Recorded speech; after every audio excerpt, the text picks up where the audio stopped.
20 से लाइव कर दिए। बताइए, नाश्ता कर लो यार, नाश्ता रखा हुआ है।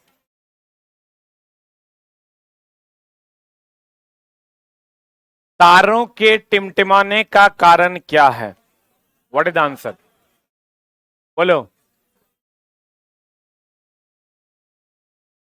वायुमंडलीय धूलकणों द्वारा प्रकाश का, बादलों द्वारा प्रकाश का आंतरिक परावर्तन, वायुमंडल में परिवर्ती अपवर्तनांक का विभिन्न परतों द्वारा प्रकाश का अपवर्तन।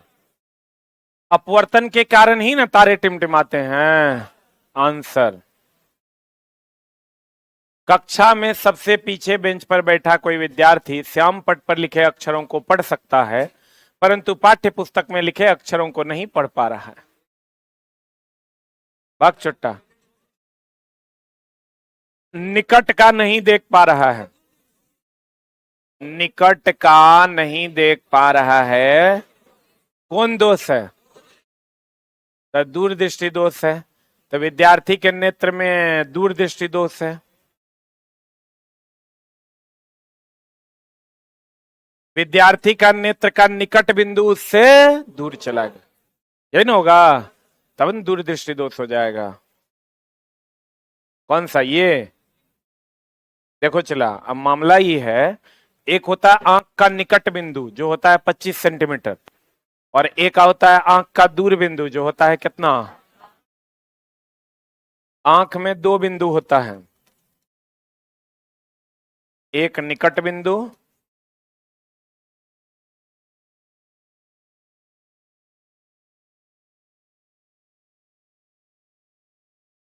एक होता है दूर बिंदु।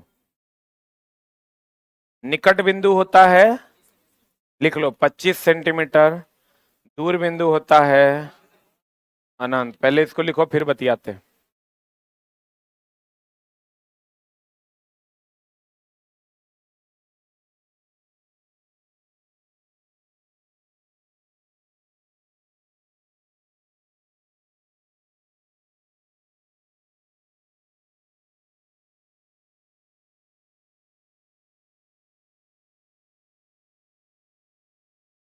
हो गया?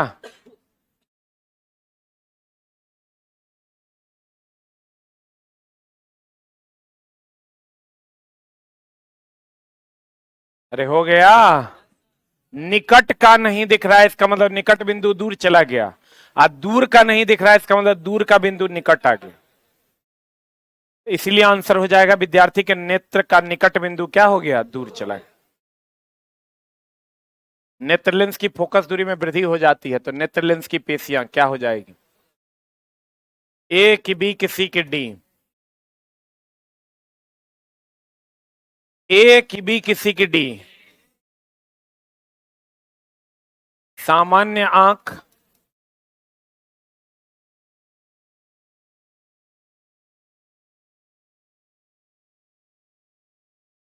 पतला होगा,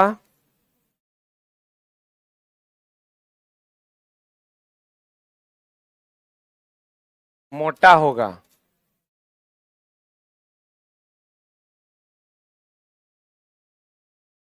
इसमें फोकस दूरी बढ़ेगी। बताओ आंसर क्या होगा? ए की बी की सी की डी। नेत्र लेंस की फोकस दूरी में वृद्धि। फोकस दूरी में वृद्धि होगा मतलब पतला होगा कि मोटा? ये दोनों नहीं होगा। अब एक है चला शिथिल होना, एक होता है सिकुड़ना, तो यहां होगा शिथिल होना।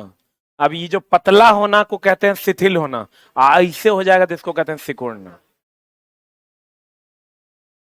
सिकुड़ने का मतलब छोटा होना, और शिथिल का मतलब पतला होना। तो पतला हो रहा है कि छोटा हो रहा है? इसलिए आंसर ये होगा।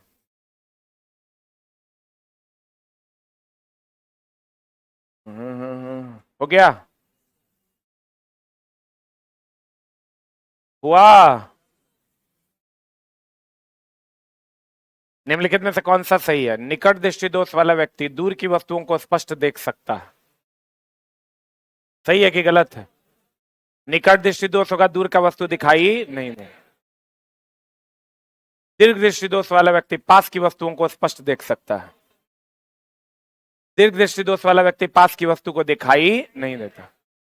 निकट दृष्टि दोष वाला व्यक्ति पास की वस्तुओं को स्पष्ट देख सकता है। यही तो सही है। दीर्घ दृष्टि दोष वाला व्यक्ति दूर की वस्तुओं को स्पष्ट नहीं देख सकता है।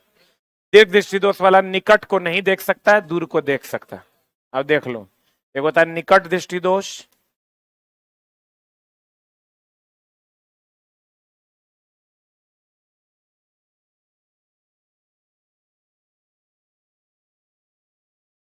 दूर दृष्टि दोष। देख सकता, नहीं देख सकता।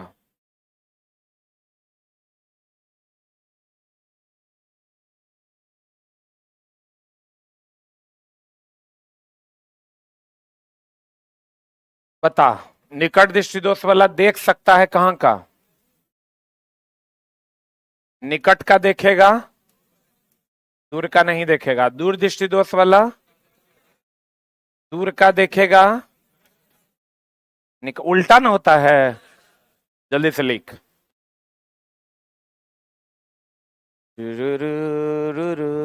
ये चला पहला बैच है जिसमें हम लाइट का सारा क्वेश्चन अपने से करवा रहे हैं, इसलिए बढ़िया से पढ़ लो। जितना इस बार का ग्रुप डी वाला है सब हम अपने करवा देंगे, एनसीईआरटी वाला भी अपने करवाएंगे।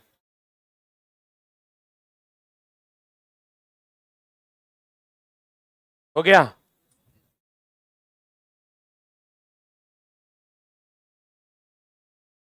अरे हुआ।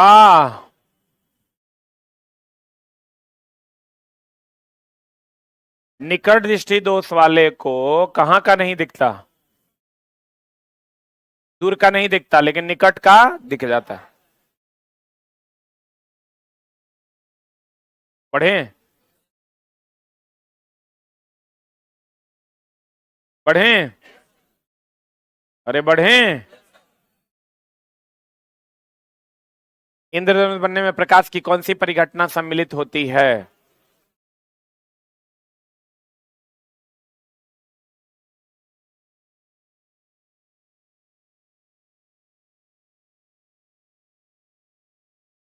ये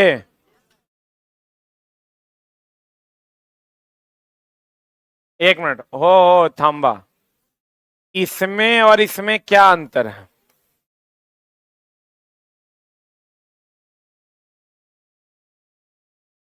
इसमें पूर्ण आंतरिक परावर्तन है और इसमें आंतरिक परावर्तन है।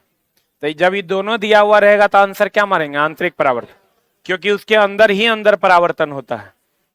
ई नहीं रहता तभी सेकंड आंसर होता।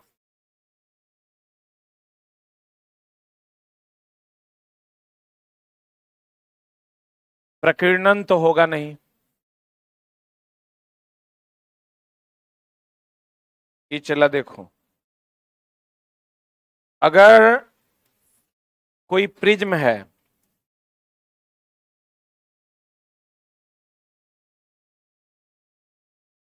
ऐसा कोई प्रिज्म है, इसमें जो किरणें जाएंगी 7 रंगों में विभक्त हो जाएगा। कितना हुआ?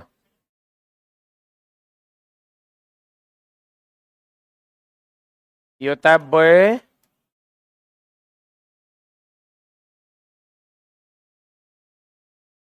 लेकिन अगर चला ये प्रिज्म उल्टा हो गया,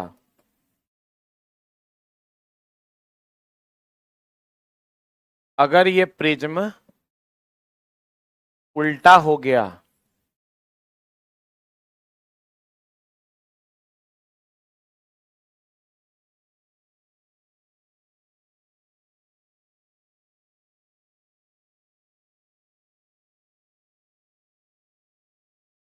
अगर ये प्रिज्म उल्टा हो गया, कितना हो गया? 3 3 6 1 7।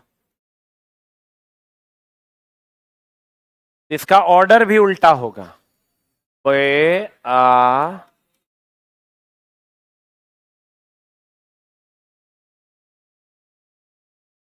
जल्दी लिख।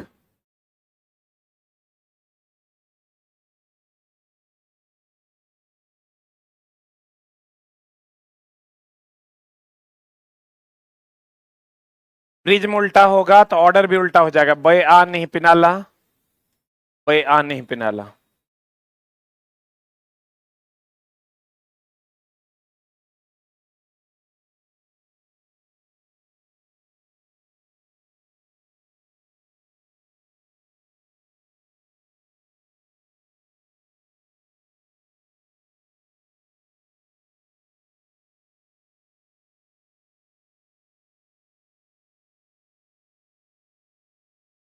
अब एक बार क्वेश्चन पढ़िए, आपका बन जाएगा।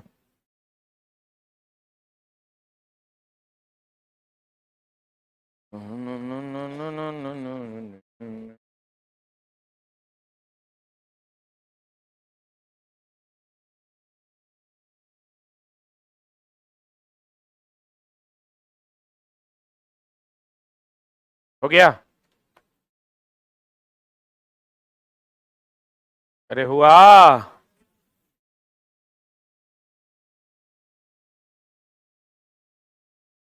अभी तो पहले लिख रही है, जल्दी लिखो।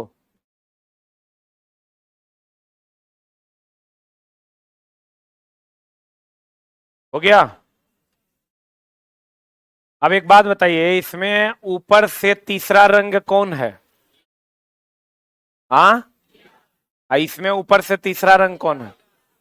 क्वेश्चन क्या कह रहा है? ए बी सी प्रिज्म आधार बीसी है, विभिन्न विन्यासों में रखा जाता है। श्वेत प्रकाश का कोई पतला किरण पुंज दर्शाए अनुसार प्रिज्म पर आपतित हो रहा है। नीचे दिए गए किस प्रकाश में प्रकाश के विक्षेपण के पश्चात शीर्ष से तीसरा आकाश का वर्ण, आकाश का वर्ण कैसा? तो नीला तब ना होगा चला। आकाश शीर्ष से तीसरा वर्ण नीला कब होगा? जब उल्टा होगा कि सीधा होगा?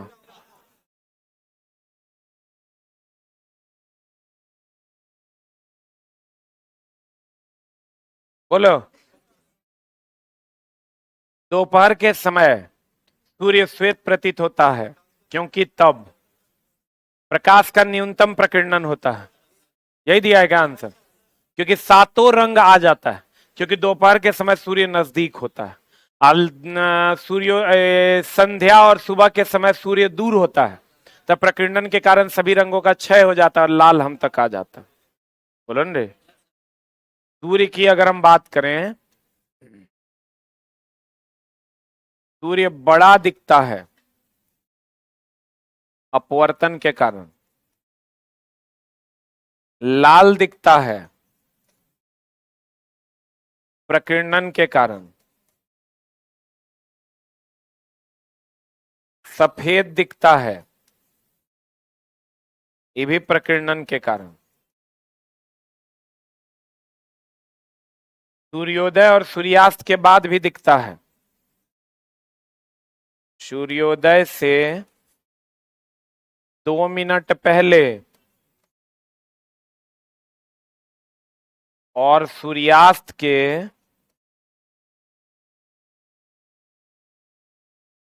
2 मिनट बाद तक दिखाई देना।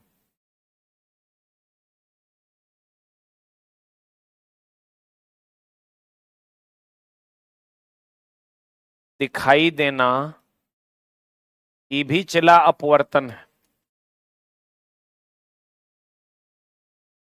सूर्योदय के बाद और सूर्योदय से पहले 2 मिनट पहले तक दिखाई देना, ये भी क्या है? अपवर्तन। बड़ा दिखाई दे रहा है सूर्य, अपवर्तन है। लाल और सफेद दिखाई दे रहा है, प्रकीर्णन है।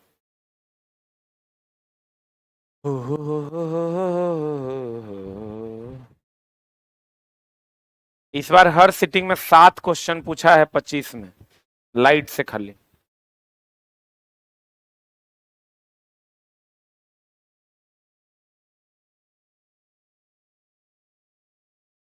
सूर्योदय से पहले तक लालिमा दिखाई देती है और सूर्यास्त के बाद भी लालिमा दिखाई देती है। किसके कारण? अपवर्तन के। बड़ा दिखाई देता है किसके कारण? अपवर्तन। लाल और सफेद दिखाई देता है, प्रकृति। लाल दिखाई देता है सूर्योदय और सूर्यास्त के समय है, सफेद दिखाई देता है दोपहर के समय।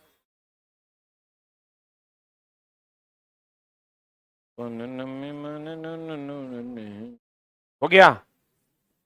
आंसर बताओ। लिख लिए?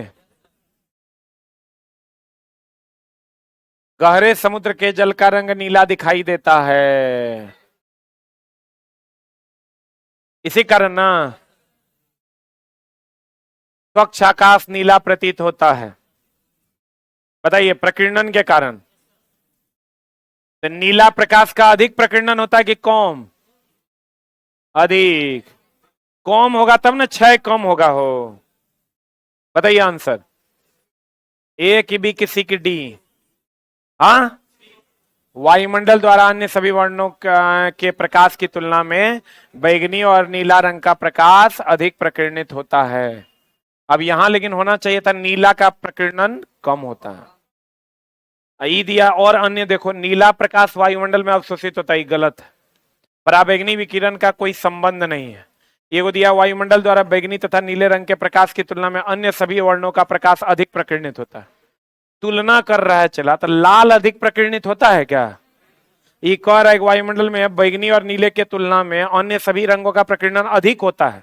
अधिक होता है कि कम होता है? सबसे कम प्रकीर्णन बैंगनी का होता है। बोलो रे, यहां अन्य दे दिया है, अन्य से तुलना की जगह, तो यह स्टेटमेंट गलत है। यहां दिया वायुमंडल द्वारा अन्य सभी वर्णों के प्रकाश की तुलना में बैंगनी और नीले रंग के प्रकाश अधिक प्रकीर्णित होते हैं। अन्य की तुलना में ये अधिक प्रकीर्णित होते हैं। अन्य की तुलना में सबसे ज्यादा प्रकीर्णन किसका होता है? बैंगनी का ना। ये स्टेटमेंट सही है। ये कह रहा है वायुमंडल द्वारा बैंगनी और नीले रंग के प्रकाश की तुलना में अन्य सभी वर्णों का प्रकाश अधिक प्रकीर्णित होता है। ये गलत ना है। ये कह रहा है बैंगनी का प्रकीर्णन ज्यादा होता है। ये कहता है बैंगनी का प्रकीर्णन कम होता है, अन्य का ज्यादा होता है। क्या सही है? बैंगनी का ज्यादा कि बैंगनी का कम? इसलिए सी सही है। ऊंचे भवनों के सिर पर लगे खतरे के संकेत लाल वर्ण के होते हैं। इन्हें दूर से आसानी से देखा जा सकता है क्योंकि इन वर्णों की अपेक्षा लाल वर्ण के प्रकाश का प्रकीर्णन कम होता है। क्या होगा आंसर?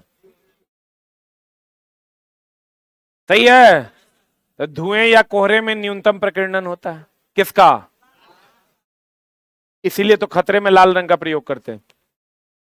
वायु में श्वेत प्रकाश के विभिन्न वर्णों के प्रकाश के फैलने के संबंध में निम्नलिखित में कौन सा कथन सही है? लाल प्रकाश सर्वाधिक गति में गमन करता है। एगो दिया हरे प्रकाश की तुलना में नीला प्रकाश तीव्र गति में गमन करता है।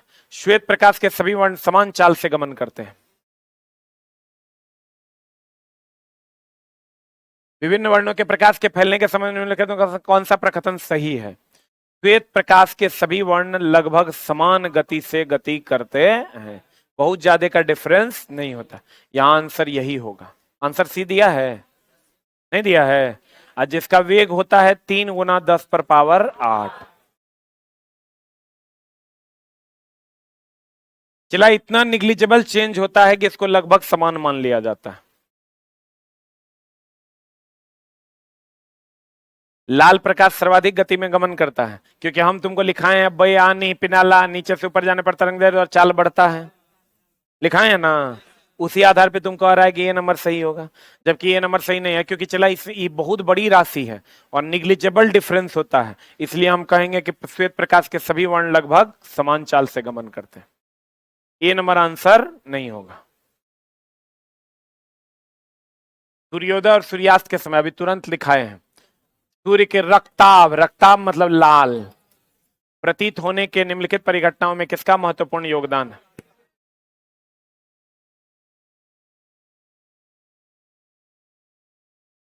पृथ्वी के प्रकाश के परावर्तन या अपवर्तन का? एक्चुअल में इसका आंसर क्या होना चाहिए? अपवर्तन। विक्षेपण के कारण 7 रंग, प्रकीर्णन के कारण खास रंग। खास रंग बोले तो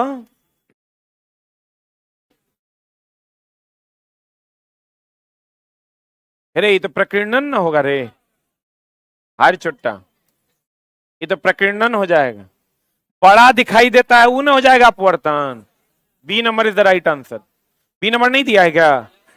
छोटा अभियान लिखा है लाल दिखाई देता है किसके कारण? प्रकीर्णन का। दोपहर के समय श्वेत दिखाई देता है किसके कारण? प्रकीर्णन के कारण।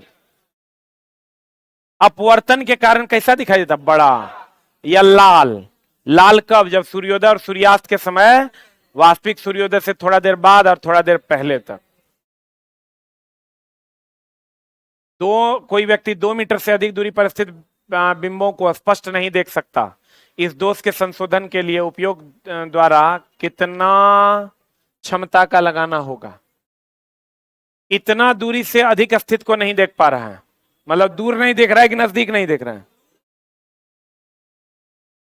2 मीटर से अधिक दूरी स्थित बिंब को नहीं देख पा रहा है, मतलब दूर नहीं देख पा रहा है कि नजदीक नहीं देख। तो यू का मान कितना? आप भी का मान निगेटिव में वह दूरी जो प्रश्न में दिया हुआ है, एफ निकाल लो।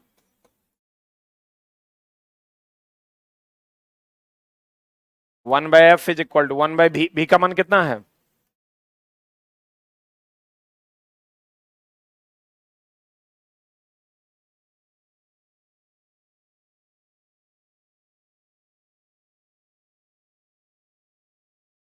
-2 मीटर ना, यहां से लगाइए P बराबर 1/f।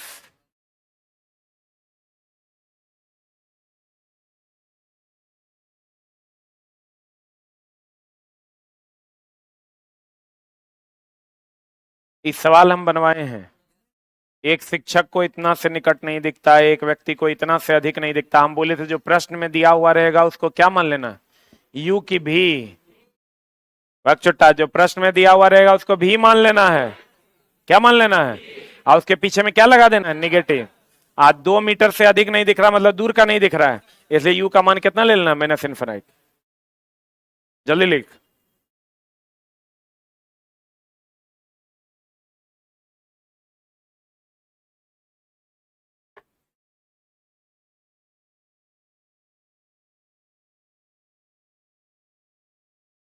इस सवाल बनवाए हैं हम।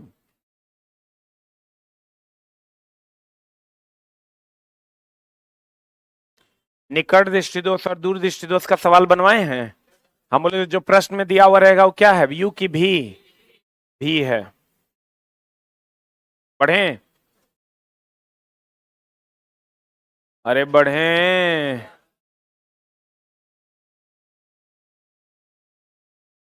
इचला अलग से बताना पड़ेगा। द्रव में दर्पण की फोकस लंबाई, जो लास्ट वाला फॉर्मूला लिखाए हैं ना, लास्ट वाला फॉर्मूला नहीं है, हवा का फोकस दूरी इतना है, लेंस का अपवर्तनांक इतना है, सबसे लास्ट फॉर्मूला है आपके चैप्टर का।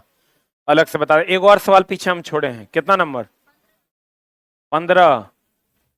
अरे पीछे वो सवाल छोड़े हैं 15 और 33, अलग से बता देंगे। बता, सर्च लाइट में हम बोले थे उत्तल दर्पण दुए जगह, एगो रोड लैंप में, एगो साइड मिरर में। बताइए आंसर क्या होगा? सही है। ये सब तो एकदम छेड़ी वाला क्वेश्चन सब है। वक्रता त्रिज्या आर दे दिया है 20 सेंटीमीटर, तो एफ बराबर होता है r/2। सही है। जब वस्तु को ध्रुव और फोकस के बीच रखा जाता है तो अवतल दर्पण में P और F के बीच रखिएगा तो पीछे न बनेगा। क्या होगा बता? दर्पण के पीछे अपने बाएं हाथ में पेन को पकड़कर एक व्यक्ति अपना प्रतिबिंब शीशे में देखता है। बाया में जब पेन दाएं हाथ में दिख रहा है तब पार्श्व व्युत्क्रम यही ना है हो। आई कौन दर्पण में होगा? समतल दर्पण में लेफ्ट का राइट दिखता है और राइट का लेफ्ट।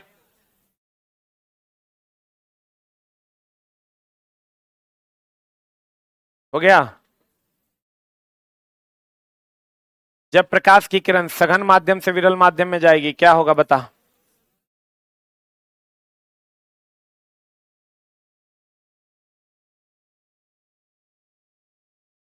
अविलंब से दूर ना, क्या होगा बता? धीमा होगा कि तेज? आंसर बताओ ना।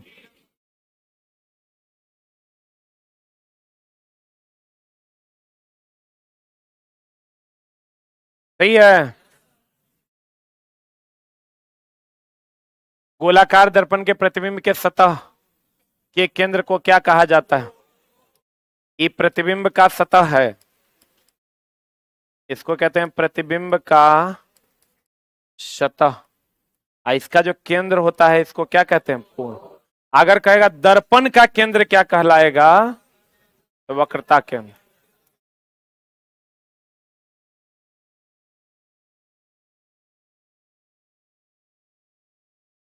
अगर कहेगा प्रतिबिंब के सतह का केंद्र क्या कहलाएगा, पोल कहलाएगा। हो गया? अरे हुआ, लिख लिए। निम्नलिखित में से कौन सा गैर चमकदार, मतलब जिसकी खुद की चमक ना हो, खुद की चमक ना हो, प्रदीप्त की अप्रदीप्त? बताइए आंसर क्या होगा। आंसर चांद की तारा। जुगनू का अपना बल्ब है, जलती मोमबत्ती का अपना रोशनी है, जगमगता बल्ब का अपना रोशनी है। एक आपतित किरण एक समतल दर्पण पर 20 डिग्री का कोण बनाते हुए आपतित होती है। आपतित और परावर्तित किरण के बीच का कोण, अनाधुन लड़का 20 डिग्री मार देता है। जबकि क्वेश्चन ये है कि एक आपतित किरण कितना डिग्री कोण पर? ये आपतित किरण है, इसे चलाया जाएगी तो परावर्तित किरण है।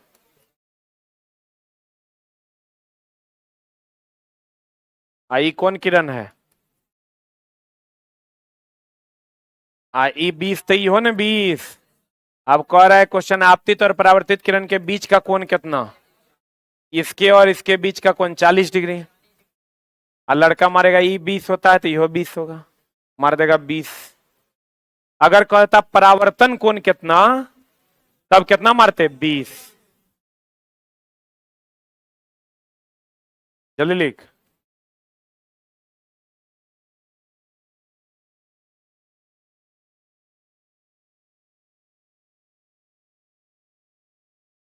एक minute check, let us have to check यार। एक आपतित किरण एक, अच्छा मामला गड़बड़ है। चला रुक रुक रुक, हे ही कौन दिया है 20, ये 20 दिया है तो कितना हो जाएगा? 70 हो जाएगा रे। ये 70 हो जाएगा तो ये भी 70 हो जाएगा, तो 140 हो जाएगा। दर्पण के साथ 20 बना रहा है, अभिलंब के साथ नहीं। किसके साथ 20 है? दर्पण के साथ 20 है तो 70 ना हो जाएगा। 140 से दिया होगा आंसर, आंसर 140 होगा। क्वेश्चन में दम है, ठीक कर लो आंसर। एक बार फिर समझा देते हम, समझ लो। क्वेश्चन कर रहा है एक आपतित किरण समतल दर्पण से, यह आपतित किरण है, इस समतल दर्पण से 20 का कोण बना रही है। तो ये 20 होगा तो 70 होगा, तब ना 90 होगा। आई 70 होगा तो भी 70 होगा। तो कह रहा है आपतित किरण परावर्तित किरण के बीच का कोण 7 दूनी 14, 140। आंसर ठीक कर लो। आंसर 120 दिया है क्या? 40 दिया है क्या? गलत। ये तब होता जब कहता कि आपतित किरण अभिलंब से 20 का कोण बनाती है।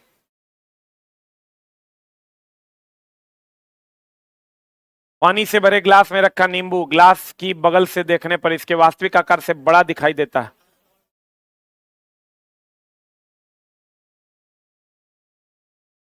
यदि किसी वस्तु को अवतल दर्पण के वक्रता केंद्र पर रखा जाता है तो इसका प्रतिबिंब कैसा बनेगा? वक्रता केंद्र पर रखिएगा तो वहीं पर बनेगा।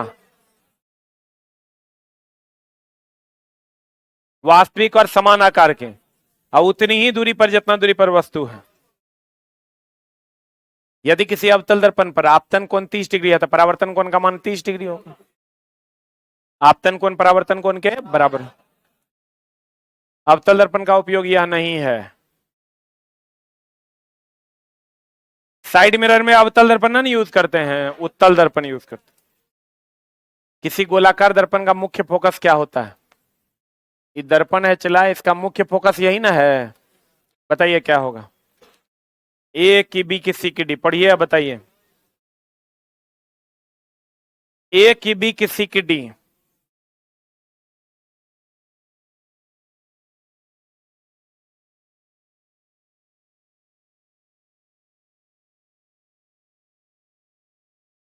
बी, यही होगा।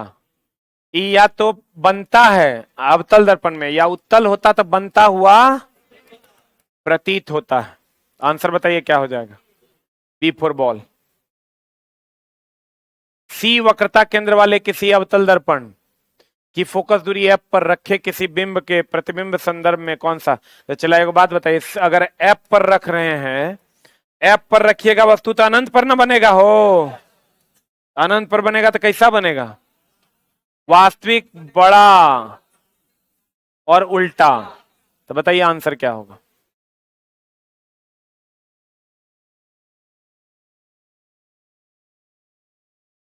वास्तविक उल्टा और वस्तु के आकार के बराबर। वास्तविक उल्टा और वस्तु के आकार से बहुत बड़ा। बोलो, फोकस पर रखेंगे वस्तु तो अनंत पर बनेगा, अनंत पर रखेंगे तो फोकस पर बनेगा। प्रकाश का क्वांटम सिद्धांत प्लांक्स ने, प्लांक्स ही ना दिया था क्वांटम थ्योरी। आइंस्टाइन दिया था ई बराबर एम सी स्क्वायर। न्यूटन ने कहा था प्रकाश क्या है, प्रकाश कण है। अब फेराडे ने दिया था विद्युत चुंबकीय प्रेरण का सिद्धांत।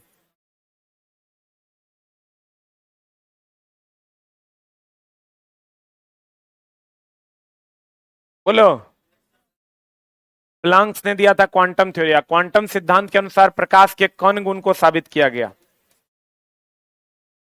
प्रकाश के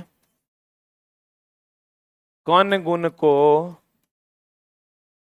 साबित किया गया। लिख लो, यो पूछा है। क्वांटम सिद्धांत के अनुसार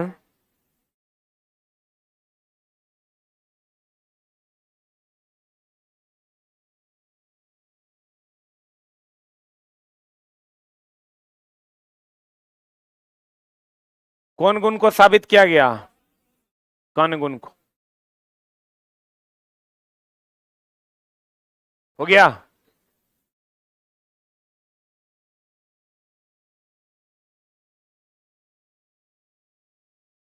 जोर से बोलिए। उसके द्वारा भी कण गुण को साबित किया गया। प्रकाश विद्युत प्रभाव से कण गुण न रे, व्यतिकरण का सिद्धांत तरंग गुण। बादलों का रंग सफेद, सही है ना। लेंस में नाभीय बिंदु अथवा फोकस पॉइंट और दृष्टि केंद्र अथवा ऑप्टिकल सेंटर के बीच की दूरी को क्या कहते हैं। यह है ऑप्टिकल सेंटर, यह है फोकस।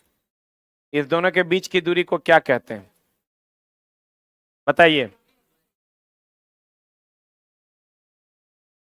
इस दूरी को क्या कहते हैं। आंसर डी दिया है क्या। अरे छोटा है, यहां से ये ऑप्टिकल सेंटर है, प्रकाशीय केंद्र, और ये फोकस है। ये दोनों के बीच की दूरी को फोकसीय दूरी ना कहते हैं, या इसी को हम लोग नाभीय लंबाई कहते हैं। ये ध्यान रखना, फोकस को फोकस तो कहते ही हैं, इसको नाभि भी कहते हैं।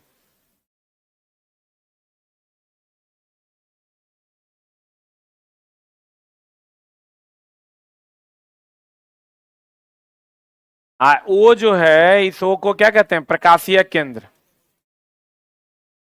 यहीं से ना दूरी नापा जाता है। अगर वही दर्पण रहेगा तो पोल से दूरी नापा जाता है। कहां से दूरी नापा जाता है।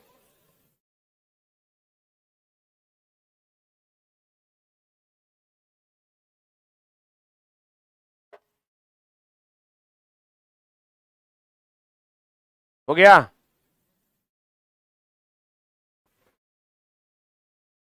अरे हुआ।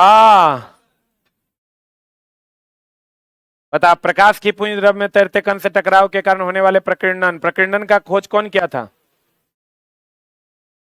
सीवी रमन ना। स्नेल का नियम क्या कहता है, साइन आई बटा साइन आर बराबर म्यू। हाइजेन का प्रभाव कहता था प्रकाश क्या है? तरंग ना। टिंडल प्रभाव तो पढ़ाएंगे, ये प्रकीर्णन से संबंधित है, पढ़ाए भी हैं इसको, और डिटेल में पढ़ाएंगे कोलाइड विलयन जब केमिस्ट्री में पढ़ाएंगे तब। टिंडल प्रभाव प्रकाश के प्रकीर्णन से संबंधित। तुझ ना देखूं तो आंसर क्या दिया है ना, रमन प्रभाव होगा, ठीक कर लो। सीबी रमन ने दिया था प्रकीर्णन से संबंधित प्रभाव रे।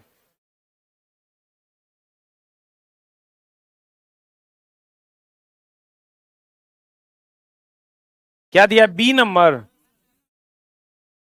रमन प्रभाव सही है। चला टिंडले प्रभाव ना है कि कोई भी प्रकाश का पुंज जो है कोलाइड विलियंस को पार नहीं कर पाएगा। लेकिन अगर आपको कहता कि प्रकीर्णन का जो ये टिंडल प्रभाव किसने दिया था या किससे संबंधित है, तो तब कहते सीबी रमन। ये चला टिंडल प्रभाव को हम रमन प्रभाव भी कहते हैं, लेकिन ऑप्शन टिंडल प्रभाव है तो यही होगा, जिसको दिया था किसने, सीबी रमन ने। सही है। हम बोले थे आपको चला कि दूध को प्रकाश पार कर पाता है, और ये कौन प्रभाव है, टिंडल प्रभाव। कहता है प्रकाश की किरण पुंज द्रव में तैरते कणों के टकराव के कारण होने वाले प्रकीर्णन, प्रकीर्णन मतलब क्षय से उत्पन्न चमक की प्रक्रिया को कौन प्रभाव कहते हैं, टिंडल प्रभाव। अवतल लेंस के मुख्य फोकस पर मिलती हुई प्रतीत होने वाली प्रकाश की किरण अपवर्तन के बाद निकलेगी किधर से? अवतल लेंस है।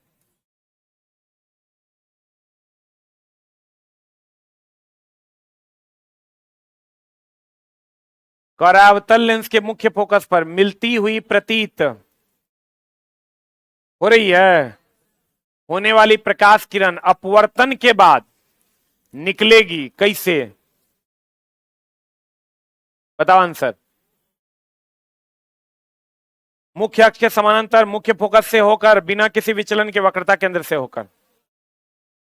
बोलिए ए की बी की सी? अरे चटाई, मुख्य फोकस से न मिलती हुई प्रतीत होती है। आंसर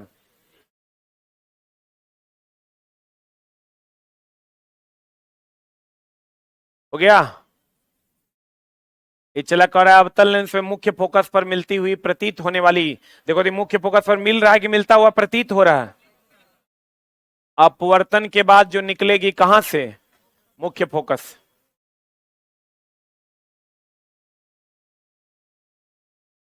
वस्तुएं अपनी रोशनी स्वयं उत्पादित करती है, पता क्या होगा? चमकदार वस्तुएं, प्रदीप्त वस्तु। आज जो स्वयं अपनी चमक उत्पन्न नहीं करता, अप्रदीप्त वस्तु। सही है। सूरज प्रदीप्त की अप्रदीप्त। घास का रंग हरा क्यों दिखाई देता है? क्योंकि सभी रंगों को अवशोषित कर लेता है, हरा को परावर्तित कर देता है। कोई चीज लाल क्यों दिखाई देता है? सबको अवशोषित करके लाल को परावर्तित। कोई चीज सफेद क्यों दिखाई देता है? सबको परावर्तित। कोई चीज काला क्यों दिखाई? सबको अवशोषित। आंसर बता। सही है ना? बता।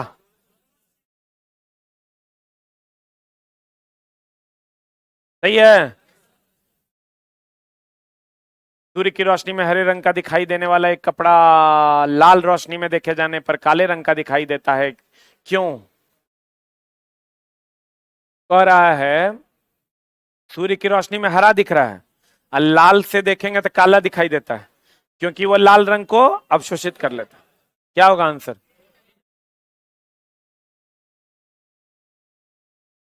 सही है। आवर्धक शीशा। आवर्धक मतलब वह शीशा जो बड़ा प्रतिबिंब दिखाता हो।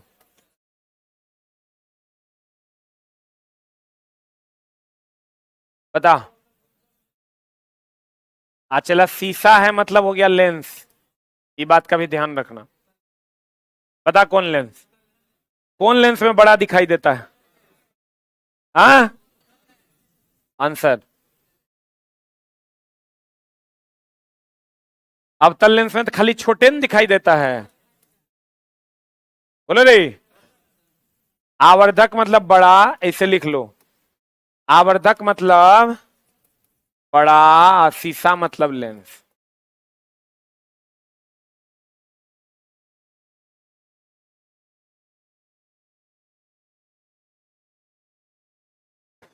हो गया। आगे की कार्रवाई अब बना लीजिएगा कि हम करवा दें? बन जाएगा। अरे कितने लोग मान रहे हैं कि हम बना लेंगे? कितने लोग कह रहे हैं करवा दीजिए? अच्छा एक क्लास और करवाते हैं, कुछ और क्वेश्चन न्यूमेरिकल वगैरह बचा हुआ है, करवा देते हैं। अच्छा चला, एक मिनट। किसी के यहाँ रूम खाली है क्या? अरे यार यूपी से परसों से ही आया हुआ है बच्चा, रूम नहीं मिल रहा है। आपके यहाँ है डबल बेड की सिंगल? सिंगल। और किसी के यहाँ डबल? डबल है। कहाँ है रूम? बगले में है? सबसे ऊपर न है?